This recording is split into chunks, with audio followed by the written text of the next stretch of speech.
I appreciate how things are organized, and but in a way not to limit God, but to enhance how God's order and power is flowing through the church. And the community here has just been awesome. I've met so many people.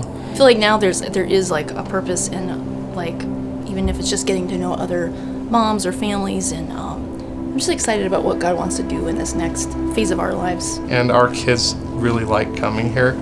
We've never seen our youngest so excited about church. I was not raised in church much. I got into a lot of trouble in high school, actually, and ended up at a church for community service hours, and all they wanted me to do was just attend service. And they showed a video that was just really profound and powerful about the battle between Satan trying to pull you down and God just still there waiting. I was very distant from Christ, and at a pretty dark time in my life. I made a terrible mistake and was unfaithful. My husband passed away in 2018, and he brought me through grief. Like, he carried me. There's no way I could have done it on my own. God has used that experience and that horrible time in my life to help bring goodness. When I was a freshman in college, I got diagnosed with severe anxiety, and I was having panic attacks. I was blacking out.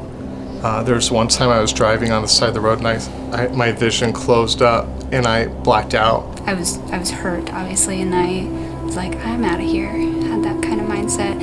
And I remember just thinking, what would make me more righteous than God, that I couldn't possibly forgive him? And it was such a clear thought, and it didn't align with anything that I was thinking or saying prior to that. I was with my brother, and I actually said it to him, and he was like, no, like, forget him, leave him alone. I was like, no, I'm gonna call him. And the call didn't go well at all. There was somebody in a grief share class that I was facilitating that is a member here. She suggested that I come here. And so I did. I was praying because I needed a partner with me to lead the group. And I don't remember pulling off onto the side of the road and putting this car in park. And I just woke up with my car running on the side of the road. I got prayer for that, and I really looked at, went to the Word about what it means, what does anxiety mean. Even still, I was like, if God would forgive him, then I can do that too. And I was told by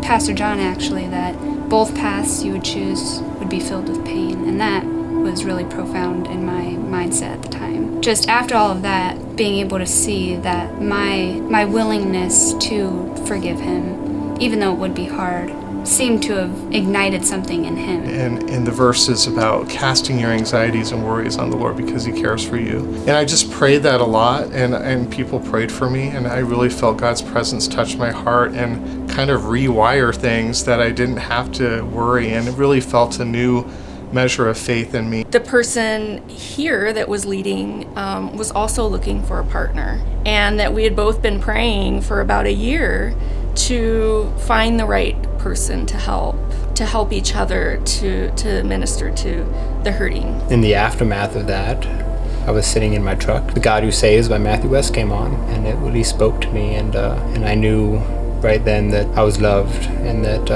God was there and he would take care of me. And no matter what I did in my life, no matter how far I traveled away from him and how much of a wedge I had placed between myself and the Lord, that he was there with open arms, ready to accept me and ready to love me and ready to forgive me. And since then, I haven't had a single anxiety or panic attack. And I think the fruit of it is I have coworkers in a very high stressful job constantly asking me, why aren't you stressed out?